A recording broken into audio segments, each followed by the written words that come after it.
الرحمن الرحیم باب فی کراہیت البزاق فی المسجد۔ دیکھیں، جب آدمی نماز کے اندر کھڑا ہو اور نماز مسجد کے علاوہ اگر کسی صحرا میں یا کسی ایسی جگہ میں ہے کہ جو مسجد نہیں ہے،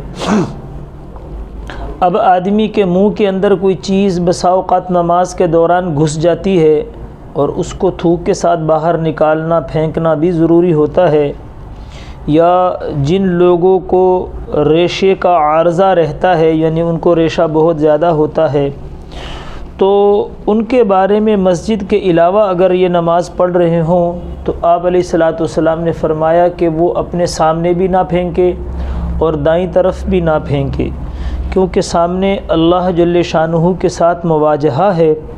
اور دائیں طرف جو فرشتہ نیکیاں لکھ رہا ہے اس کا احترام اور اکرام ہے، لہٰذا یا اپنے پاؤں کے نیچے اس کو پھینک کے دبا دے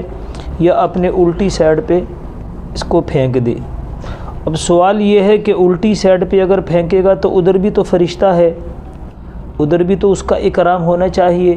تو اس کا جواب یہ ہے کہ جب آدمی نماز کے لیے کھڑا ہوتا ہے تو گناہ لکھنے والا فرشتہ سائڈ پہ ہو جاتا ہے، کیونکہ اب گناہ کا کوئی موقع ہی نہیں رہا۔ جیسے جمعے کے باب میں آپ نے پڑھا ہے کہ جب لوگ آتے رہتے ہیں تو جو پہلے آئے اس کو اونٹ کا ثواب، جو دوسرے نمبر پہ آئے اس کو گائے کا ثواب، کرتے کرتے جب امام خطبے کے لیے ممبر پہ آ جاتا ہے تو فرشتے رجسٹر بند کر دیتے ہیں اور خطبہ سننے کے لیے بیٹھ جاتے ہیں۔ اس طرح جس فرشتے نے گناہ لکھنا ہے، اب جب آدمی نماز میں کھڑا ہوتا ہے تو وہ اپنا رجسٹر بند کر کے سائڈ پہ ہو جاتا ہے، لہٰذا اس لیے اس طرف پھینکنا چاہیے۔ اور اگر آدمی مسجد میں ہو تو پھر کسی طرف بھی نہ پھینکے، اور یا تو اپنی آستین کے اندر یوں کر لے یا عمل کثیر کے بغیر اپنی جھولی اٹھا کے اس میں جو رینٹ ہے وہ تھوک لے۔ اور حضرت مولانا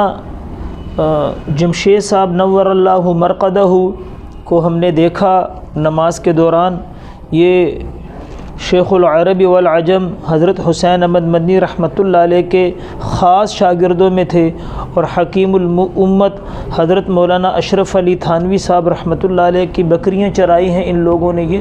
ان دونوں حضرات کے یہ خاص شاگرد تھے، تو حضرت کو ہم نے خود دیکھا ہے کہ نماز ایک مرتبہ پڑھ رہے تھے تو ان کو ریشے کا عارضہ بہت زیادہ تھا، تو جیب سے ایک ہاتھ سے رومال نکال کے اس میں ریشہ پھینک کے واپس جیب میں رکھ لیا۔ یہ عمل قلیل ہے، اس سے کچھ نہیں ہوتا۔ اور آستین اور جولی سے جلتی سے صاف کر لے تو دیکھیں، آستین سے لوگ جو ہے ناک بھی تو صاف کرتے ہیں، جھولی سے آدمی ناک بھی صاف کرتا ہے، تو اگر ناک صاف کرتا ہے تو منہ اور ناک کی رینٹ ایک ہی چیز ہے، اس میں کوئی حرج نہیں ہے۔ اب اگر یہ کام نہ کرے اور مسجد کے اندر ایک آدمی کو غیر ارادی طور پہ مسجد میں نماز پڑھ رہا ہے اور نماز میں ایسے مشغول ہے اور غیر ارادی طور پہ اس نے مسجد میں جو منہ کی جو ریشہ ہے وہ گرا دیا، تو اس کے بارے میں ہے کہ اگر غیر ارادی طور پہ گرایا ہے تو آپ علیہ الصلاۃ والسلام نے فرمایا کہ نماز کے بعد اس کو صاف کر لے تو کوئی گناہ نہیں ہوگا،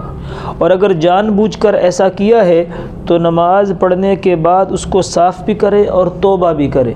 نماز پڑھنے کے بعد اس کو صاف بھی کرے اور توبہ بھی کرے، کیونکہ یہ مسجد کے احترام کو اس نے پامال کیا ہے اور مسجد کا احترام ضروری ہے، لہٰذا یہ گناہ کبیرہ ہے، اس لیے توبہ ضروری ہے، توبہ بھی کرے۔ اور اگر ایسی اس کی عادت ہے تو پھر کوئی صدقہ وغیرہ بھی کر لے تاکہ اس کی عادت اس کے نفس کے اوپر ضرب پڑے اور آئندہ کے لیے وہ ایسا کوئی کام نہ کرے۔